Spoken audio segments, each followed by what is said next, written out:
বাঁধাকপির তো অনেক রেসিপি খেয়েছেন, একবার এই রেসিপিটা তৈরি করে খেয়ে দেখুন। একে তৈরি করতে খুব একটা উপকরণ লাগবে না, আর চটজলদি তৈরিও করে নিতে পারবেন। খেতেও হবে অসাধারণ। তবে চলুন বাঁধাকপির সুস্বাদু রেসিপিটা তৈরি করে নেওয়া যাক। আর এই রেসিপিটা তৈরি করার জন্য বাঁধাকপির মাঝখানের কচি অংশটা নিতে হবে। দেখুন, আমি বাঁধাকপির মাঝখানের অংশটাই নিয়েছি। একে কাটার আগে অবশ্যই ধুয়ে নিয়ে জল ঝরিয়ে নিতে হবে। আর খুব একটা কুচিয়ে কাটা দরকার নেই, মোটা মোটাভাবে কেটে নিতে হবে। দেখুন, এই রকম লম্বা লম্বা মোটাভাবে কেটে নিয়েছি। বাঁধাকপি পাতার যে মাঝখানের অংশটা থাকে সেটা একটু শক্ত হয়, সেই শক্ত অংশটাকে কেটে আলাদা করে দিতে হবে। কেটে নেওয়া বাঁধাকপিকে রান্না করার জন্য মিক্সিং বোলে তুলে নেব। ওভেনকে অন করে চাপাবো কড়াই। ফুল ফ্লেমে কড়াইকে গরম করে নিয়ে দেব 2 টেবিল স্পুন ঘি। এর বদলে আপনি সাদা তেল দিতে পারেন। ঘিটা মেল্ট হলে খুন্তির সাহায্যে কড়াইয়ের গায়ে এইভাবে ঘিটাকে লাগিয়ে দিতে হবে। তারপর দিতে হবে কেটে নেওয়া বাঁধাকপি। ঘিয়ের সাথে বাঁধাকপিকে ভালো করে নেড়েচেড়ে মিশিয়ে দিতে হবে। আর ফ্লেমকে লো করে মাঝে মধ্যে নেড়েচেড়ে একে লালচে হওয়া পর্যন্ত ভেজে নিতে হবে। লো ফ্লেমে 10 মিনিট মতো ভেজে নিয়েছি। দেখুন, হালকা লালচে হয়ে গেছে। ঢাকা চাপা বা নুন দিয়ে ভাজতে যাবেন না, জল ছেড়ে দিবে। দেখুন, এই রকম লালচে হওয়া পর্যন্ত ভাজা হয়ে গেলে এই সময় দিতে হবে 1 টিস্পুন কাজু।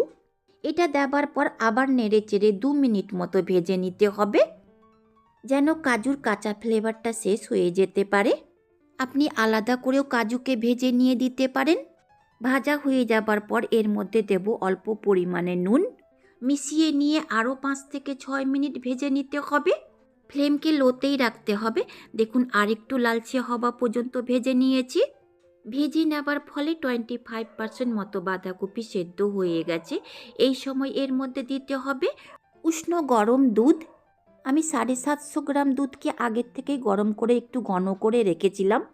এর মধ্যে ফুল ক্রিম দুধ দিয়েছি, আপনি টোন্ড মিল্কও দিতে পারেন।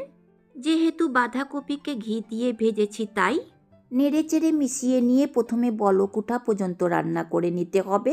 দেখুন, দুধের মধ্যে বলক উঠে গেছে। ফ্লেমকে লোতে রাখতে হবে। দুধ দেওয়ার পরও একে এক নাগাড়ে নেড়েচেড়ে রান্না করতে হবে। এর মধ্যে ফ্লেভারের জন্য দেব একটা তেজপাতা আর 2টো ফাটিয়ে নেওয়া এলাচ। মিশিয়ে নেওয়ার পর এই বাঁধাকপিকে পুরোপুরি সেদ্ধ হয়ে যাওয়া পর্যন্ত রান্না করে নিতে হবে। লো ফ্লেমে 5 থেকে 6 মিনিট পর্যন্ত রান্না করে নিয়েছি। এবার চেক করে নেব বাঁধাকপি সেদ্ধ হয়েছে কিনা। বাঁধাকপি সামান্য একটু শক্ত আছে। একে পুরোপুরি গলিয়ে রান্না করতে গেলে খেতে ভালো লাগবে না, তাই একটু ক্রাঞ্চ থাকতে দিতে হবে। এই সময় ওভেনকে অফ করে নেড়েচেড়ে ঠান্ডা করে নিতে হবে। দুধ গরম থাকা অবস্থাতে এর মধ্যে চিনি বা গুড় দিতে যাবেন না, দুধটা কেটে যেতে পারে। তাই 3-4 মিনিট নেড়েচেড়ে ঠান্ডা করে নেবার পর এর মধ্যে দেব 2 টেবিল স্পুন চিনি। আপনি গুঁড়ো দিতে পারেন। যদি খেজুর গুড় থাকে আপনার কাছে তো সেটাও দিতে পারেন, খেতে আরও সুস্বাদু লাগবে। চিনি মেল্ট হবার পর দুধটা একটু পাতলা হয়ে যাবে। ওভেনকে অন করে আরও 2 মিনিট মতো রান্না করে নিয়েছি। চিনি থেকে বেরোনো জলটা শুকিয়ে গেছে। তৈরি হয়ে গেল বাঁধাকপির পায়েস রেসিপি। চালের পায়েস তো অনেক খেয়েছেন, এইবার তৈরি করে খান বাঁধাকপির পায়েস। খাবার সময় আপনি বুঝতেই পারবেন না যে আপনি বাঁধাকপির পায়েস খাচ্ছেন। আর যাকেই খাওয়াবেন সেই আশ্চর্য হয়ে জিজ্ঞেস করবে, এই বাঁধাকপির পায়েসটা আপনি কিভাবে রান্না করলেন। এই পায়েসকে আপনি রুটি, পরোটা, লুচির সঙ্গে খেতে পারেন। যদি বাঁধাকপির পায়েসটা ভালো লেগে থাকে তো একবার অবশ্যই ট্রাই করে দেখতে পারেন। ওপর থেকে কুচনো কাজু, বাদাম, পেস্তা দিয়ে গার্নিশিং করে নেব। দেখতে আর খেতে দুটোই ভালো লাগবে। বাঁধাকপি পায়েস রেসিপি যদি আপনাদের ভালো লেগে থাকে, লাইক, শেয়ার, সাবস্ক্রাইব করে পাশে আসা বেলকেও বাজিয়ে দিবেন। আমি যখনই কোনো নতুন ভিডিও আপলোড করব তার নোটিফিকেশান আপনি পাবেন। শেষ পর্যন্ত দেখার জন্য অনেক অনেক ধন্যবাদ।